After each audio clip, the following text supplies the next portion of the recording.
हाँ मैं भारत हूँ।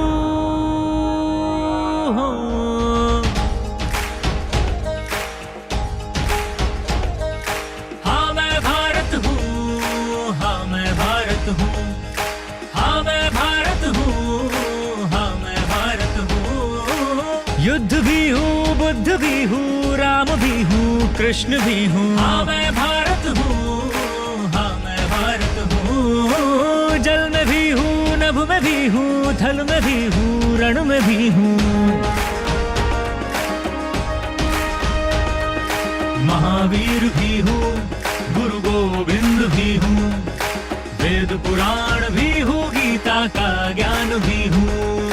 धरती के कण कण में बसा हूँ, सबके दिलों में। हाँ मैं भारत हूँ, हाँ मैं भारत हूँ, हाँ मैं भारत हूँ, हाँ मैं भारत हूँ, हाँ मैं भारत हूँ। नमस्कार, मैं नीला रविंद्र। मेरा भारत महान इस मालिका में हमारे साथ जुड़े रहने वाले सभी दर्शकों का हम तीनों स्वागत करते हैं। अरे दादा, दोस्त है मेरे, नो वरीज। आज के प्रोग्राम के लिए बेस्ट विशेस देने के लिए आए। दादा ऐसे कीजिए ना, आप ही बोल दीजिए ना, best of luck. Best of luck sir. Yes, thank you. कहते हैं कि पुलिस वाले से तो ना तो दुश्मनी अच्छी ना दोस्ती अच्छी, लेकिन मैं कहता हूँ अगर दिल साफ है, दिल में कोई खोट नहीं है, तो किसी से क्यों डरना। हाँ, अगर दिल में खोट है तो डरना ही चाहिए पुलिस वालों से। आज हम जिस हस्ती से मिलने जा रहे हैं वो लगभग 34 सालों से पुलिस डिपार्टमेंट में अपनी ड्यूटी निभा रहे हैं। यहीं पे रहते हैं, Vile Parle east, Lakshmi palace 9th floor पे। चलिए मिलते हैं उनसे, चलिए। नमस्कार, मैं अविनाश धर्माधिकारी एसीपी। आइए, आपका स्वागत है मेरे घर पे।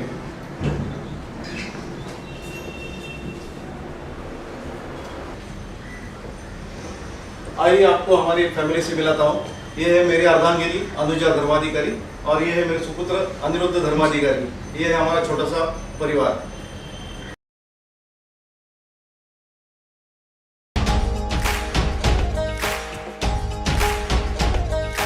हाँ मैं भारत हूँ, हाँ मैं भारत हूँ, हाँ मैं भारत हूँ, हाँ मैं भारत हूँ। लगभग 34 साल हो गए पुलिस डिपार्टमेंट में आपके। आपकी ज़िंदगी के बारे में कुछ जानना चाहते हैं। जैसे स्टार्ट करते हैं, आपका जन्म कहाँ हुआ? मेरा जन्म 1965 में सांगोला करके एक विलेज है सोलापुर ज़िले में, वहाँ पे मेरा जन्म हुआ। मेरे पिताजी रेलवे स्टेशन मास्टर थे। उस वक्त नैरो गेज करके थी, अभी ब्रॉड और नैरो गेज तो निकल गई है लेकिन उस वक्त तो नैरो गेज के स्टेशन मास्टर थे। माँ गृहिणी थी। तो सांगोला में कुछ साल रहने के बाद उनका ट्रांसफ़र हो गया सोलापुर ज़िले में बारसी करके विलेज है, वहाँ पे तालुका प्लेस है। तो वहाँ पे उनका ट्रांसफ़र हो गया। तो वहीं पे मैंने वो 1st standard to 4th standard की पढ़ाई की। और उस दरमियान ही मेरे बड़े भाई साहब विलास धर्माधिकारी करके हैं, वो पीडब्ल्यूडी में बम्बई में काम कर रहे थे। तो उन्होंने आप कितने भाई बहन हो? उस वक्त हम लोग 4 भाई और 4 बहनें थी। अच्छा। तो विलास धर्माधिकारी सबसे बड़े थे और उन्होंने, हमारा परिवार बहुत बड़ा था तो थोड़ा सा सबसे छोटे? मैं सबसे छोटा। और परिवार बड़ा होने की वजह से हम लोग की एज में भी काफ़ी गैप ज़्यादा था। तो मेरे बड़े भाई साहब मेरे पिताजी के जैसे थे और वैसे उन्होंने किया भी हमारे लिए। तो उन्होंने सोचा कि इनको अच्छी पढ़ाई करने के लिए बम्बई में लाना ज़रूरी है। तो उन्होंने मुझे 1973 में बम्बई में लेके आए। कौन सी कक्षा में आप? बम्बई में मैंने 5th स्टैंडर्ड में आर्यन एजुकेशन सोसाइटी करके गिरगांव में स्कूल है, वहाँ पे एडमिशन लिया। अच्छा। 5th स्टैंडर्ड से 7th स्टैंडर्ड तक आर्यन एजुकेशन सोसाइटी में मैंने एजुकेशन पाई। उसके बाद हम लोग का घर शिफ्ट हो गया। हम लोग उस वक्त हजियाली में रहते थे, वहाँ से हम लोग वर्ली में शिफ्ट हो गए। फिर वहाँ से अंधेरी भी आ गए, जेबी नगर करके एरिया अंधेरी में, वहाँ पे हम लोग रहने को आ गया। फिर वहाँ से मैंने 8th स्टैंडर्ड में परांस पे स्कूल करके है अंधेरी में, अंधेरी ईस्ट में परांस पे काफ़ी अच्छा स्कूल है, विजयनगर अंधेरी में। तो वहाँ पे हमने एडमिशन लिया। 8th स्टैंडर्ड में हमारा एडमिशन हो गया। फिर 8th 9th 10th फ्रांस में किया हमने। और कॉलेज कहाँ? वहाँ उसके बाद हम पार्ला, उस वक्त उसको पार्ला कॉलेज करके कहा था, अभी उसका नाम साठे कॉलेज है। तो पार्ला कॉलेज में फिर मैंने बीएससी के लिए FYGC के लिए एडमिशन लिया साइंस फैकल्टी में, और मैंने बीएससी किया इनऑर्गेनिक केमिस्ट्री में। अच्छा, पुलिस फोर्स ज्वाइन करने की कैसे सूझी आपको? पुलिस फोर्स का कुछ मेरे दिमाग में विचार भी नहीं था कि पुलिस ऑफिसर बनना या पुलिस कैसा ज्वाइन करते वो भी मुझे मालूम नहीं था, ना कि मुझे MPSC और UPSC के बारे में कुछ नॉलेज था। मुझे याद है हमारा एक फाइनल का एग्ज़ाम चालू हो गया, ख़त्म हो गया था, और कॉलेज के कैंटीन के बाहर मैं खड़ा था। तो इतने में मेरा एक दोस्त है अजय महाड़िक करके, वो मेरे पास आया और उसने बोला कि अरे तू इंस्पेक्टर बनना चाहता है क्या? वो बोला, मैंने बोला कैसा इंस्पेक्टर बनते, क्या रहता है? तो उसने बोला MPSC का एग्ज़ाम देना पड़ता है। मैंने फिर उसको पूछा MPSC क्या होता है? तो उसने समझाया मुझे। मैंने बोला मेरे को तो कुछ मालूम नहीं, तुम भी कुछ कर सकते तो करो। तो बोला मैं मेरा फॉर्म भी लाता हूँ और तुम्हारा भी फॉर्म लाता हूँ। तो उसके बाद उन्होंने मेरा फॉर्म लेके आया, हम लोगों ने फॉर्म भरा। मुझे आज भी याद है वो हमारा रिज़ल्ट नहीं लगा था ग्रेजुएशन का, तो हम लोग वेट कर रहे थे फॉर्म सबमिट करने के लिए। फॉर्म सबमिट करने का मंडे को 7 जुलाई लास्ट डे था, और हमारा रिज़ल्ट डिक्लेयर हो गया 5 जुलाई सैटरडे को। तो जाके हमने रिज़ल्ट देखा, सैटरडे को हम लोग दोनों पास हो गए, अच्छे ठीक ठाक मार्क्स थे। फिर हमने जाके मंडे को करीबन 1-1:30 बजे वो फॉर्म भरा। आई थिंक महाराष्ट्र में सबसे लास्ट में जो 8-10 फॉर्म आए थे उसमें हमारा फॉर्म रहेगा। अच्छा। उसके बाद वो मैंने एक NSB का क्लासेस भी ज्वाइन किया, उसने भी किया था, हमने काफ़ी पढ़ाई की। मेरा सिलेक्शन फर्स्ट अटेम्प्ट में हो गया। अच्छी। तो उस वक्त क्या है ना, पुलिस ऑफिसर बनना ये एक ख्वाब रहता था, ड्रीम रहता था। कोई सोचता भी नहीं था कि इस तरह से कोई, काफ़ी मेरे रिश्तेदार मेरे मुंह पे मुझे बोलते थे कितना पैसा दे के तू पुलिस ऑफिसर बना। उस वक्त इमेजिन ऐसा था कि बिना पैसा दिए तुम पुलिस ऑफिसर बन नहीं, पैसा भी काफ़ी बड़े अमाउंट का रहता था जो हम लोग सोच भी नहीं सकते, ऐसा एक परसेप्शन था। मैं दावे के साथ कहता हूँ, मेरा वो 800 रुपये फ़ी क्लासेस का, और मेरे ख्याल से 30 रुपये उस वक्त फॉर्म फी था, उसकी सिवा मेरा 1 पैसे का खर्चा नहीं आया।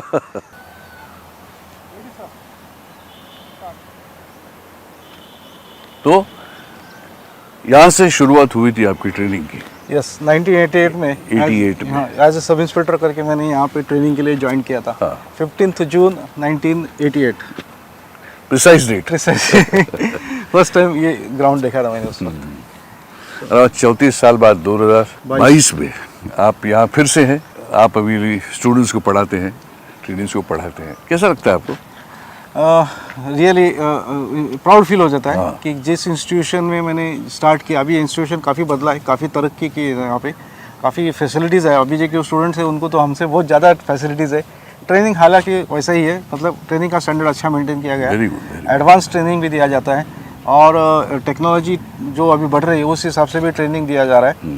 सेकंड थिंग, आने वाले स्टूडेंट्स भी, अभी जो स्टूडेंट्स आ रहे हैं वो काफ़ी पढ़े लिखे हैं, खास करके महिला जो गर्ल्स आ रही हैं ज्वाइन करने के लिए, वेल एजुकेटेड और अच्छे घराने से लोग आ रहे हैं। तो पुलिस का एक अट्रैक्शन भी रहता है, उसकी वजह से गुड, अच्छा लग रहा है वो अच्छे स्टूडेंट्स को देख के। ये था आपका ट्रेनिंग सेंटर?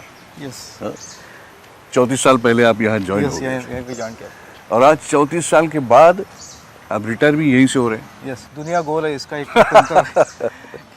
घूम फिर के वहीं पे आए हम जहाँ से शुरुआत की थी। अब कैसा लगता है आपको यहाँ पे?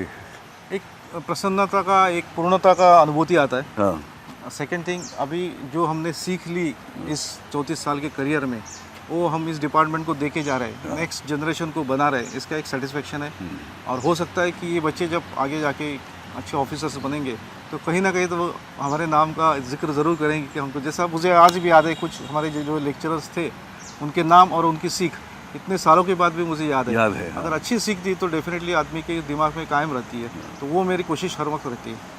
यह 34 सालों में जब आपने ज्वाइन किया था तब का एक सिलेबस होगा कुछ, उससे अभी जो सिलेबस चालू है वो काफ़ी बदलाव आता होगा? यस, बहुत बदलाव आया है। सेकेंडरी क्या है, लॉ भी अपडेट होता है, क्राइम भी अपडेट होते हैं, क्रिमिनल्स अपडेट होते हैं, सिनारियो अपडेट्स होते हैं, पॉलिटिकली सिचुएशन अपडेट्स होती है, नेशनल एंड इंटरनेशनल रिलेशंस भी चेंज होते रहते हैं। उस हिसाब से अपने आप को अपडेट करना, इन स्टूडेंट्स को अपडेट करना बहुत ज़रूरी है। एक उदाहरण का लिए बोलता हूँ, हमारे टाइम में साइबर क्राइम इतना नहीं था, तो नेचुरली उस वक्त साइबर क्राइम के बारे में कुछ ज़्यादा हमको सीरियसली पढ़ाया नहीं गया होता। लेकिन अभी आपके ज़माने में cyber, each and every crime में साइबर क्राइम का कुछ ना कुछ तो भी कंट्रीब्यूशन रहता ही है। दूसरा अभी नया इंक्लूजन हो गया है वो कोस्टल सिक्योरिटी के बारे में, पर्टिकुलरली जो अपने बम्बई में अटैक हो गया कोस्टल हो गया कसाब के ज़रिए, उसको ध्यान में रखते हुए कोस्टल सिक्योरिटी को काफ़ी अहमियत दी गई। उसकी वजह से यहाँ पे एक स्पेशल सिलेबस भी बनाया है जिसमें हम लोग कोस्टल सिक्योरिटी के बारे में इनको पढ़ाते हैं कि किस तरह से हम ऐसे अटैक्स भविष्य में ना हो, इसके लिए क्या क्या कर सकते हैं, कैसे प्रिवेंट कर सकते हैं और अपने देश को किस तरह से हम प्रोटेक्ट कर सकते हैं। अच्छा। और वो ट्रेनिंग देने के लिए पुलिस ऑफिसर तो है ही, लेकिन साथ में लीगल एक्सपर्ट्स है, लॉयर्स है, साथ ही साथ मेडिकल एक्सपर्ट्स है। अपार्ट फ्रॉम आउटसाइड से हम फैकल्टी से जाते हैं, अलग अलग फैकल्टी आते हैं जो इनको अलग अलग सब्जेक्ट के ऊपर काफ़ी गहराई से जानकारी देते हैं। तो ये सब एफर्ट्स तो चलते रहते हैं ताकि एक अच्छे पुलिस ऑफिसर बन के यहाँ से जब भी ये बाहर जाए तो एक अच्छे होनहार ऑफिसर बन के बाहर जाए। यहाँ अभी जैसे ये नासिक में है तो नासिक के कोई जाने माने एडवोकेट्स होंगे, जाने माने डॉक्टर्स होंगे, और भी कोई जो पुलिस को हेल्प करता है, उनको आप विजिटिंग लेक्चर्स की हैसियत से बुलाते हैं? यस, उनको भी बुलाते हैं। कुछ हमारे एक्स पुलिस ऑफिसर्स में जिनको काफ़ी अच्छा नॉलेज है, जैसे अच्छे केसेस उन्होंने फाइट किया है, तो उनका एक सेल्फ एक्सपीरियंस रहता है और नेचुरली सेल्फ एक्सपीरियंस के ऊपर जो टीचिंग होता है वो ज़्यादा इम्पॉर्टेंट रहती है क्योंकि उसमें बारीकियाँ बहुत ज़्यादा अच्छी तरह से समझाई जाती है। तो ये करना चाहिए, ये नहीं करना चाहिए, डॉक्यूमेंटेशन किस तरह से करना चाहिए, कोर्ट में किस तरह से खड़ा रहना चाहिए, बात करना चाहिए, ये सब हम यहाँ पे उनको, इतना ही नहीं तो हम यहाँ पे इनको जब यहाँ नासिक सिविल सर्जन के अस्पताल में लेके जाते पोस्टमार्टम किस तरह से होता है वो भी दिखाते हैं ताकि ये जब फील्ड में जाए तो इनको पोस्टमार्टम की घिनौन नहीं आए, उनको उससे डर ना लगे, साथ ही साथ उनको भी नॉलेज आ जाए। पुलिस ऑफिसर को हर तरह का नॉलेज रहता है, डॉक्टर का नॉलेज रहता है, लॉयर का नॉलेज रहता है, कि मतलब उसको he is like a James bond. उसको एक कंसेप्ट अभी नया आया हुआ है कम्युनिटी पुलिसिंग करके। तो कम्युनिटी पुलिसिंग में हमने वही हमको सिखा, हमने उनको सिखाते हैं कि किस तरह से इंटरेक्शन करना चाहिए अपने सिटीजन्स के साथ में। पुलिस दोस्त है ना कि दुश्मन है।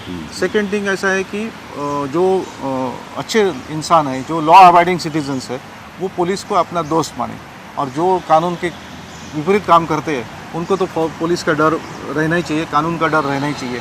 तो इस तरह से हम दोनों बैलेंस करके उनको सिखाते हैं। मोरल बूस्ट हो रहा है, लोगों का भी मोरल बूस्ट हो रहा है, police friendly, citizen friendly policing हो रहा है अभी। इवन गांव खेड़े में भी आप जाएंगे तो वहाँ पे भी गांव के लोगों के साथ में पुलिस वाले का अच्छा इंटरेक्शन बन रहा है अभी। पहला पोस्टिंग होता है वो कहाँ पे था आपका? मैं 1988 से 1989 तक यहाँ पे ट्रेनिंग लिया 1 साल का। 89 में मैं जब यहाँ पे गया तो मेरा बम्बई में पोस्टिंग हो गया। तो बम्बई में उस टाइम बम्बई में ऐसा था कि बम्बई में जॉब करना एक प्रेस्टिजियस माना जाता था, पुलिसिंग के जॉब करना। और वहाँ पे जाने के बाद फिर एक 8-10 दिन के बाद हमको लोकल पुलिस स्टेशन दिया गया, तो वो पुलिस स्टेशन था मेरा Dahisar police station. Dahisar police station के बाद आपकी पोस्टिंग कहाँ हुई? दहीसर पुलिस स्टेशन के बाद मेरा ट्रांसफ़र हो गया DN नगर, दादा भाई नवरोजी नगर, अंधेरी वेस्ट, वहाँ बम्बई में, वहीं पे मेरा पोस्टिंग हो गया। एज ए PSI करके था मैं वहाँ पे। मेरे ख्याल से 1991 में मेरा पोस्टिंग हो गया। ACP साहब, आप खेल में भी बहुत दिलचस्पी रखते हो और खिलाड़ियों में भी आपकी कुछ पहचान है, किसी को आपने बढ़ावा दिया है। यस, मैं जब साकेनगर पुलिस स्टेशन में था तो मैंने एक पेपर में कटिंग पढ़ा था। एक स्लम एरिया में रहने वाली लड़की थी, माधवी गोंडबोरी करके, उसने कलकत्ता में चेस बॉक्सिंग करके गेम था, उसमें पार्टिसिपेट किया और गोल्ड मेडल मिला था, और उसको आगे के करियर के लिए कुछ मदद की अपेक्षा थी। तो मैंने वो प्रेस कटिंग के ज़रिए वो रिपोर्टर को कांटेक्ट किया, फिर उससे माधवी को कांटेक्ट किया। तो मैंने उसको बुलाया तो उस माँ के साथ आई, वो उसके पिताजी की डेथ हो चुकी थी और माँ छोटा मोटा काम करती थी, तो काफ़ी परिस्थिति उसकी अच्छी नहीं थी, लेकिन वो परस्यू करना चाहती थी। तो मैंने कुछ लोगों के साथ उसको इंटरेक्शन करवाया, फिर हम लोगों ने सब ने मिलकर उसको जितना हो सकता है उतना मदद की। उसके बाद उसको कॉलेज फीस के लिए भी मदद की, स्पोर्ट्स फी के लिए मदद की। तो उसके बाद उसने एक इंटरनेशनल इवेंट में भी पार्टिसिपेट किया, इंटरनेशनल इवेंट, यस, एक चेस एंड बॉक्सिंग करके, तो वो उसमें भी उसने गोल्ड मेडल मिला। उसी दरमियान मैंने साकेनगर में क्रिकेट टूर्नामेंट का भी आयोजन किया था। क्रिकेट टूर्नामेंट आयोजन करने का 2 साल तक किया था। टूर्नामेंट आयोजन करने का रीज़न ये था कि नॉर्मली हमारे साथ जब हम कोई मीटिंग के लिए बुलाते हैं इसके लिए, तो उस जब वयस्क लोग आ जाते, एक्चुअली हमको प्रॉब्लम क्रिएट करने वाले यंगस्टर्स रहते। तो मैंने सोचा क्यों ना इनके साथ डायरेक्ट हमारा कॉन्टैक्ट बढ़ाया जाए। तो मैंने 2016 और 17 में 2 साल क्रिकेट टूर्नामेंट का आयोजन किया था, काफ़ी बड़े पैमाने में रही, कोई फ़ी नहीं रखी, सिर्फ एक ही कंडीशन था कि वो साकेनाका का रहवासी हो, हमारे पुलिस स्टेशन का रहवासी हो। साकेनाका जैसा हेवी पुलिस स्टेशन को चलाते वक्त 6 दिन का ये टूर्नामेंट लेना काफ़ी डिफिकल्ट रहता है, लेकिन इसके बावजूद भी हमने करके दिखाया। उसका इम्पैक्ट अच्छा आ गया। हमने महिलाओं के साथ अच्छा रेपो बनाया था, हमने महिला सक्षमीकरण का एक प्रोग्राम लिया था, साइबर सिक्योरिटी का कार्यक्रम लिया था, देन साकेनाका में मैंने मराठी भाषा गौरव दिन लिया था, और हमारे वहाँ पे 450 पुलिस ऑफिसर्स, पुलिस कांस्टेबल्स वहाँ पे रहते हैं। तो उनकी महिलाओं को मैंने देखा कि वो घर के बाहर निकलती ही नहीं, तो मैंने उनके लिए एक शिरडी का टूर ऑर्गेनाइज़ किया था। इस तरह से हर जगह पे, हर इसमें मैंने कम्युनिकेशन अच्छा रखा, कनेक्शन अच्छा रखा, जिसका रिजल्ट एक अच्छे पुलिसिंग के लिए मेरे को हेल्पफुल होगा। और साकेनाका का 3 साल मैं golden period of my life बोल सकते हैं। एकदम नेगेटिव एटमॉस्फेयर में मैं वहाँ पे गया था। उसमें एक पेपर में टैगलाइन में भी आया था, कभी बदनाम रहा साकेनाका पुलिस स्टेशन, आज 1 नंबर पे है करके। और उस वक्त पेपर में भी अच्छा अप्रिसिएशन, ट्विटर पे अप्रिसिएशन अच्छा हो गया था। मैंने पुलिस स्टेशन के वॉल को बच्चों से पेंटिंग करवाया था, बच्चों से जुड़ गया था, वयस्क लोगों से जुड़ गया था, यंगस्टर्स से जुड़ गया था, हमारे कांस्टेबल्स के फैमिली से जुड़ गया था। तो ये इंटरेक्शन, कम्युनिकेशन और इनके साथ में जो किया, उसका फ़ायदा मुझे पुलिसिंग में हो गया। लवली, क्या बात है। Thank you sir. कुछ पर्सनल सवाल। लोगों को ये भी जानना चाहिए कि पुलिस वाला हो के भी वो आम इंसान ही होता है, आम आदमी की तरह ही ज़िंदगी जीता है। शादी हुई आपकी? यस, शादी हो गई। हाँ? शादी अरेंज मैरिज या लव मैरिज? नहीं, हमारी शादी अरेंज मैरिज हो गई। Arrange marriage. आपकी पत्नी जॉब करती है? हाँ, मेरी मिसेस ने इंजीनियरिंग किया हुआ है, और उसके बाद वो पहले जो MSc भी था, अभी MSc TCR हो गया, उसमें डेप्यूटी एग्जीक्यूटिव इंजीनियर करके जॉब कर रही है। आई सी, वेरी गुड। कौन सी फैकल्टी में इंजीनियरिंग किया? उन्होंने इलेक्ट्रिकल इंजीनियरिंग में। इलेक्ट्रिकल इंजीनियरिंग किया। बेटा क्या करता है? मेरा बेटा अभी इंजीनियरिंग कंप्लीट किया है, एक ही बेटा है मुझे, और अभी जॉब कर रहा है एक जगह पे। अच्छा, कौन सा इंजीनियरिंग किया? उसने इलेक्ट्रॉनिक्स इंजीनियरिंग किया है। अच्छा अच्छा। आपकी जो जॉब है वो 24/7 है। आप घर कब लौटेंगे ये खुद आप भी नहीं बता सकते। कभी वाइफ को प्रॉमिस किया है कि मैं आऊँगा और जाने को नहीं मिला, ऐसा हुआ है? बहुत बार, कई बार हुआ। कई बार हो गया ऐसा। और इससे भी ज़्यादा होता है जब हमारे घर में मेहमान आते थे, तो उनके साथ इंटरेक्शन नहीं होता, अचानक वो बैठे हैं और मुझे जाना पड़ता है। मुझे याद है व्रतबंध, मराठी में उसको मुंज बोलते हैं, मेरे लड़के का व्रतबंध था, व्रतबंध नहीं, मुंज बोलते हैं उसको। तो वो 20 मई 2005 को था, तो वो फंक्शन चल रहा था, तो सब मेरे घर से 200-250 लोग आए हुए थे, सब मेरे तरफ के रिश्तेदार, उसकी तरफ के रिश्तेदार, मेरे बच्चे के स्कूल के फ्रेंड सब आए हुए थे। और हमारे घर में भी 25-30 लोग रुके हुए थे जो पूना से, बाहर से आए थे। तो वो फंक्शन में मुझे एक आदमी मिल गया, उसने बोला क्या चल रहा है, तो हम लोग कैजुअली बात कर रहे थे, क्योंकि अभी वो फंक्शन सब हो गया था, अभी खाने पे बैठने वाले थे हम लोग। तो उसने, मैंने बताया ऐसा ऐसा वर्कआउट हम लोग चल रहा है, एक आदमी को ला के, क्या बोलता है, उसको लाया, उसने ये काम किया करके, बड़ा कांड किया करके बोला उसने। तो मुझसे रहा नहीं गया, बोला अभी ये तो बहुत ज़रूरी है। उस वक्त मेरा ऑफिस कांदिवली में था, तो कैसे तैसे वो फंक्शन मैंने पूरा कर दिया। शाम को 6-6:30 बजे मैं घर से निकल गया, और इधर सब वेट कर रहे हैं। मैं बोला आता हूँ ऑफिस में जाके, वो सोचा 1-1.5 घंटे में, 2 घंटे में आ जाएगा ये। मैं ऑफिस में गया, वो काफ़ी बड़ा इन्फॉर्मेशन वर्कआउट था, एक बड़ा गैंगस्टर्स आने वाला था कांदिवली में, और उसके ज़रिए हमको बहुत बड़ा ज़ख़ीरा मिलने का चांसेस था वेपन का, जो बाहर से लाया गया था और काफ़ी बड़े पैमाने पे था। तो मैं पहुंच गया ऑफिस में 8 बजे, 7:30 बजे पहुंच गया था ऑफिस में। फिर वो इंफॉर्मेशन वर्कआउट करना चालू कर दिया, डिटेल्स निकालना चालू कर दिया। ऐसे करते करते रात को हमने 12-12:30 बजे एक आदमी को ताबे कस्टडी में ले लिया। फिर उसके इंट्रोगेशन में मालूम पड़ा कि उन्होंने फलां जगह से काफ़ी बड़े पैमाने पे इंपोर्ट किया हुआ वेपन। तो सभी वहीं पे, सब पूरा ऑफिस का ऑफिस हम लोग का गए, हमारे सीनियर ऑफिसर्स भी आ गए, जॉइंट सीपी लेवल के ऑफिसर, क्योंकि बड़ा वर्कआउट था। तो हम लोग वहाँ पे पहुँच गए, रात भर ये सब चला। सुबह 6:30-7 बजे वो हमको मिल गया, उसमें 37 या 38 वेपन्स मिल गए, माय गुडनेस, जो इन्होंने गैंग एक्टिविटी के लिए इंपोर्ट किए थे। तो इतना बड़ा वर्कआउट वो चला, उस 2 दिन मैं घर पे नहीं जा सकता। अच्छा। तो उसके बाद काफ़ी रिश्तेदार ऐसे थे, काफ़ी दिन तक मेरे से बात नहीं कर रहे थे। वो घर पे बुला कि तू नहीं रहता तो फ़ायदा क्या के। लेकिन अगर आपको ड्यूटी पे जाने में देर हो जाती तो शायद वो वहाँ से निकल पड़ते। इम्पोर्टेंट ना, और वो निकल भी जाता था, इन्फॉर्मेशन लीक होने के चांसेस थे। और जिस आदमी में मुझे बोला गया था वो आदमी भी और किसी जगह पे जाके बोल सकता था। Any thing can happen. आप सोचो ना, अगर ये वेपन्स गैंगस्टर्स तक पहुंच जाते थे और इतने सोफिस्टिकेटेड वेपन थे, वो इम्पोर्टेड वेपन थे सब, अगर वो गैंगस्टर तक पहुंचते तो उसको बम्बई में काफ़ी कुछ कारनामे हो जाते थे। तो बहुत बड़े हादसे से बचा है हमने उसमें। ऐसा तो कह सकते हैं। जब बाद में न्यूज़ मीडिया में आया, टीवी पे देखा गया, तब उनको रियलाइज हो रही है तो बड़ा काम कर रहा था करके। तो नाउ दे आर। और ये ऐसा काम है आप किसी को बोल भी नहीं सकते कि ऐसा ऐसा है, मैं जा रहा हूँ तो वो वहाँ जाने से पहले उसको पता चलेगा। ऐसा होता है। ये बहुत ही सिक्रेसी मेंटेन करनी पड़ती है। और इसका जो हादसा हो सकता था बड़ा, उसे टाल दिया इस ड्यूटी में। That is very important. Cyber crime ये नया एक इसमें पुलिस के इसमें इंट्रोड्यूस हुआ है, जिसमें टेक्नोलॉजी है। तो पुलिस को उनसे निपटने के लिए उनसे 10 कदम आगे होना चाहिए, 2 कदम आगे होना चाहिए। तो इसके बारे में पुलिस का ये क्या है?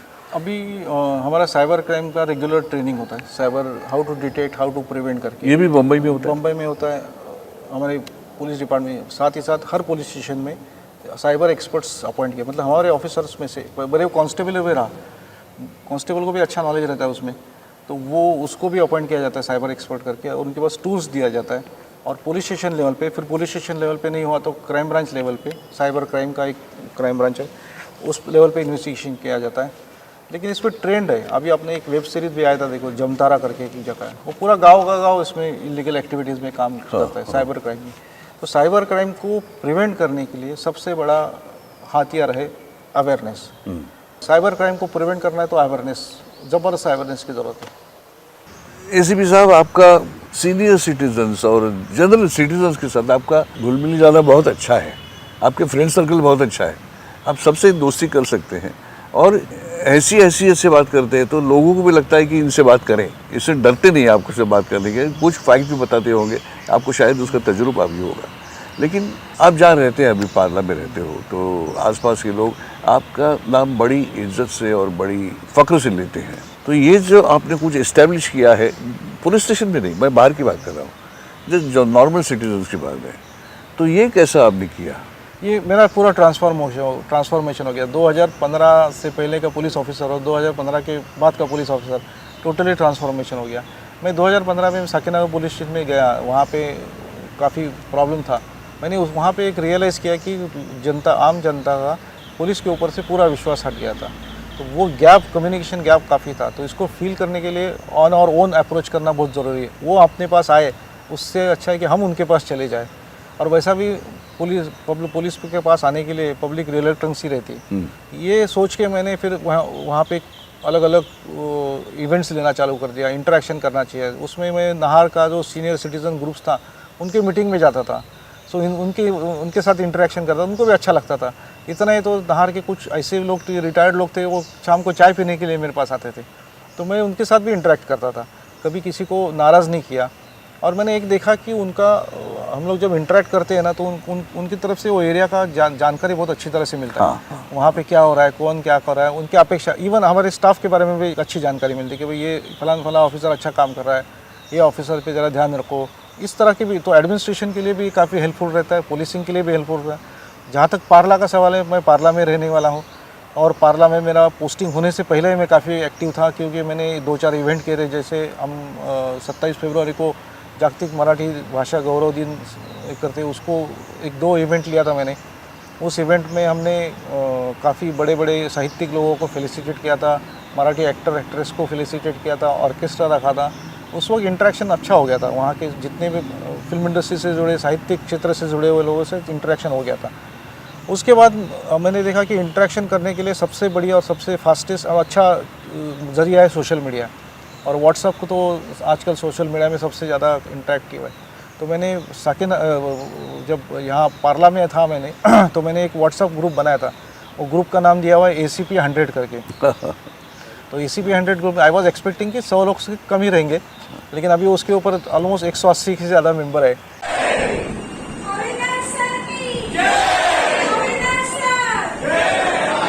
और सब रिनाउंड मेंबर है, कोई उसमें एक रिस्ट्रिक्शन है, कोई पॉलिटिकल पोस्ट नहीं और कोई रिलीजियस पोस्ट नहीं।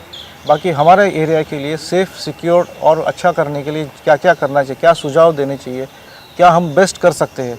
साथ ही साथ अगर हमारे ग्रुप में से किसी ने कुछ अच्छा काम किया है, उनको बढ़ावा देने के लिए, उनको इनकरेज करने के लिए वो एक ज़रिया करिए। और वो क्या हो जाता है, एक पुलिस ऑफिसर ने बनाया हुआ ग्रुप है तो उसकी वजह से ऑथेंटिसिटी ज़्यादा रहती है। 2015 में चालू किया मैंने सफ़र और आज अभी 2022 है, तो ये 5-7 साल का जो एफर्ट्स है उसका नतीजा आज हमारा इंटरव्यू ले रहे हैं आप। ये तो है, लेकिन उसमें आपकी खुद की मेहनत है। इस पोजीशन तक पहुंचने के बाद अभी उतार चढ़ाव तो आते ही रहते हैं ज़िंदगी में आते हैं, करियर में आते हैं। लेकिन फिर भी इस करियर को एक डायरेक्शन की तरफ आप ले जा रहे थे, उसके लिए गवर्नमेंट ने भी और ये पुलिस डिपार्टमेंट ने भी आपको सराहा है और आपको कई अवार्ड्स दिए हैं, कई अप्रिसिएशन किया है, तो उसके बारे में ज़रा बताइए। टोटल मेरा अभी 34 इयर्स में मुझे 325 से ज़्यादा रिवॉर्ड्स है। Very good. और cash reward more than 3 lakh है। और 3 लाख भले आपको अमाउंट 34 ईयर्स में कम लगते हैं, हमारे रिवॉर्ड्स का अमाउंट रहता है 10 रुपया, 50 रुपया, 100 रुपया एक टाइम में। अभी थोड़ी सी अमाउंट बढ़ गई, लेकिन इनिशियल स्टेज में ऐसा रिवॉर्ड था, तो उसको मद्देनज़र रखते आप समझ सकते हैं कि 3 लाख कितनी बढ़िया राशि हो सकती है। मुझे यूपी गवर्नमेंट ने भी सराहा है, यूपी गवर्नमेंट का भी स्पेशल रिवॉर्ड है। बाद में मुझे महाराष्ट्र गवर्नमेंट का भी रिवॉर्ड स्पेशल रिकग्निशन मिला है, जो रेलवे का बॉम्ब ब्लास्ट उसकी इन्वेस्टिगेशन के लिए। उत्तर प्रदेश में एक खुकार ये गैंगस्टर था जिसने कृष्णानंद राय करके वहाँ के बीजेपी के एमएलए थे, उनको AK-47 गोलियों से भून डाला था, पूरा 300 राउंड्स फायर किए थे। उसमें दो कांस्टेबल मर गए थे, उनके बॉडीगार्ड, और 2 सिविलियंस और कृष्णानंद राय, इतने लोग मर गए थे। तो वो बम्बई में आया करके उनको इन्फॉर्मेशन था, तो उनका एक टीम हमारे साथ में वर्कआउट क्राइम ब्रांच में कर रहा था। और फिर मालाड में उसको ज़ीरो करते मालाड में एक जगह पे वो ज़ीरो आउट हो गया। और मेरे ख्याल से दिन में 2-3 बजे हमारा उनके साथ में क्रॉस फायरिंग हो गया और क्रॉस फायरिंग में उसकी डेथ हो गई। तो उसके लिए यूपी की टीम को योगी जी ने अभी प्रेसिडेंट मेडल दिया है, मेरिट ये गैलेंट्री मेडल दिया है उनको वो इनकाउंटर के लिए, और हमको एक अप्रिसिएशन लेटर भेजा है। तो आई एम हैप्पी जो मिला है उससे। तो टोटल में 300 से ज़्यादा रिवॉर्ड है। 2012 में एक प्रेस्टीजियस एक अच्छा इन्वेस्टिगेशन के लिए हमारे डायरेक्टर जनरल ऑफ पुलिस की तरफ से एक इंसिग्निया रिवॉर्ड, जैसे ये इसको बोलते हैं, तो ये DG इंसिग्निया मुझे 2012 में गुड इन्वेस्टिगेशन के लिए मुझे मिला है। बाद में 2000 एक्चुअली मुझे मेरा रिकमेंडेशन 2010 में हो गया था प्रेसिडेंट मेडल के लिए, ट्रैक रिकॉर्ड और सर्विस रिकॉर्ड को देखते हुए। उसका पूरा फॉर्मेलिटी कंप्लीट हो गया और दिल्ली तक गया था, तो दिल्ली से मुझे पता चला कि उस टाइम मेरी आयु बहुत कम थी और बाकी जो ऑफिसर्स थे वो रिटायर्ड होने को आए थे, तो उनको प्रायोरिटीज़ दी गई क्योंकि उनको फिर मिल नहीं जा सकता था, तो मेरा नाम हट गया था। लेकिन 2019 में मुझे फिर president medal for meritorious service मिला और 2021 में हमारे गवर्नर भगत सिंह जी कोश्यारी के हाथ से मुझे वो प्रदान किया गया। तो वो president medal given by governor. और उससे भी ज़्यादा खुशी ये होगी कि ये 2019 में मिला और 2021 तक ये जो सिलसिला चला उसमें काफ़ी जगह पे मेरा फेलिसिटेशन इतनी जगह पे हो गया कि मुझे लगा कि मैंने इतना बड़ा कौन सा तीर मार लिया। लेकिन हर पार्लियामेंट तो आप जानते हैं, हर कल्चरल प्रोग्राम में हर जगह पे मुझे बुला के फेलिसिटेट किया जाता था, अच्छा लगता था। और भले लेट मिला लेकिन एक जो मिला उसके बाद जो लोगों ने मुझे प्यार दिया, लोगों ने जो मुझे रिस्पेक्ट दिया, उससे पूरा सेटिस्फाइड हूँ मैं, और मोर देन सेटिस्फाइड बोल सकते हैं। आई वाज नॉट एक्सपेक्टिंग जिससे कि रिवॉर्ड जैसा ही है। यस, एक जस्टिस जो मुझे डिनाई हो गया, 10 साल लेट हो गया, उसका नेचुरल जस्टिस में ये मिल गया क्योंकि लोगों ने मुझे रिवॉर्ड दिया, जो काफ़ी जगह पे मेरा फेलिसिटेशन हो गया था उस वक्त। इतना ही नहीं, आप पूरी तरह से डिजर्व करते हो फेलिसिटेशन और अवार्ड्स और rewards, what ever appreciation letters also. और आपकी रिटायर्ड लाइफ जो आगे आएगी एक 6 महीने के बाद शायद, उसके बाद में आपका क्या प्लान है? मैं ऑलरेडी ये आप जानते हैं मैं सोशल एक्टिविटीज़ में काफ़ी इन्वॉल्व रहता हूँ, तो मेरे काफ़ी संगठनाओं के जो अच्छे काम कर रहे हैं अपने देश को उन्नत करने के लिए, अपने देश को प्रगति की तरफ लेके जाने के लिए अच्छा सकारात्मक जो काम कर रहे हैं, ऐसी काफ़ी संगठनाओं से मैं ऑलरेडी जुड़ा हूँ। तो उसमें से किसी एक संगठन के साथ में इन्वॉल्व होके एक अच्छा काम करने का, कंटिन्यूस काम करने का एक मेरा मन में अभी तो विचार है। साथ ही साथ मैंने LLB किया हुआ है, एक सोर्स ऑफ इनकम की ज़रूरत है, तो मैं एज ए लॉयर भी प्रैक्टिस करना चाहूँगा, लेकिन मालूम नहीं मुझे क्या आगे भविष्य में क्या लिखा है वो मुझे मालूम नहीं है। आपने डाउन्स के बारे में बात किया तो उसके मैं एक जिक्र करना चाहता हूँ अभी का कि पुलिस डिपार्टमेंट में अप्स एंड डाउन आते हैं। जैसा अभी मैं पार्ला में पोस्टिंग में था तो all of a sudden I was transferred from there. मुझे ऐसा लगता है कि मेरे कोई गलती नहीं थी, लेकिन एनीवे ठीक है, वो सीनियर्स को लगा कि आई विल नॉट, मैं वहाँ पे रखना ठीक ठाक नहीं है, तो उन्होंने मेरे भले के लिए यहाँ पे मुझे भेजा गया पुलिस ट्रेनिंग एकेडमी में। तो आपने देखा वो ये निगेटिव होने के बावजूद भी मैंने उसको सकारात्मक लिया, पॉजिटिव लिया। यहाँ पे आने पर यहाँ के स्टूडेंट्स को मैंने मोटिवेट करना चालू कर दिया कि जिससे कि वो आगे जाके अच्छे ऑफिसर्स बन जाए। हमारे कलीग ऑफिसर्स को भी मैंने अलग अलग रास्ते बताए जिसकी वजह से वो लोग अच्छे तरह से काम कर सकते हैं। किस तरह से इधर होने के बावजूद भी आपने देखा होगा कि मैंने कल्चरल एक्टिविटी में किधर अपना फिर भी मैंने कल्चरल एक्टिविटी चालू रखा है। अभी भी मैंने यहाँ पे रहते हुए पार्ला में 2-4 इवेंट लिए थे। फिलहाल मैंने लिया था वो वंदे मातरम का इवेंट लिया था। आपको रिटायर्ड लाइफ बहुत हेल्दी रहे, आपका जो भी आपके मन में है वो आपको करने को चांस मिले, जो मन में होता हुआ करने का चांस मिलने की तबीयत और हेल्थ काफ़ी अच्छी रहती है उसमें। तो आपको wish you very long and healthy retired life. आप टाइम है अभी, लेकिन मैं अभी इंटरव्यू में बोल रहा हूँ, इससे पहले है मैं आई नो नहीं वो ये ज़रूरी है कि लोगों की सपोर्ट के बिना सपोर्ट के कोई पॉसिबल नहीं रहता, लेकिन जो सपोर्ट मैंने जनरेट किया है डेफिनेटली ये सपोर्ट का मैंने सकारात्मक इस्तेमाल करके अपने देश के लिए, वो एक टैगलाइन है ना, देश ने हमको क्या दिया वो नहीं सोचना, हमने देश को क्या दिया। तो एक मेरे दिमाग में है कि जाते जाते देश के लिए कुछ ना कुछ करके जाओ। आपने जो बात की आज तक अभी इस इंटरव्यू में, वो मुझे लगता है कि जो कोई देखेगा उसको इंस्पायरिंग होगा। और पुलिस डिपार्टमेंट के तरफ जो आम आदमी का नजरिया रहता है कि कैसा है, पुलिस से लोग डरते हैं, वो डरना नहीं चाहिए। जैसे आप तो आपके इतने दोस्त देख के लगता है कि पुलिस के साथ वो दोस्त है। यस, तो ऐसा ही लोगों को लगे। और बेस्ट विशेस आपको। थैंक यू, जय हिंद। जय हिंद।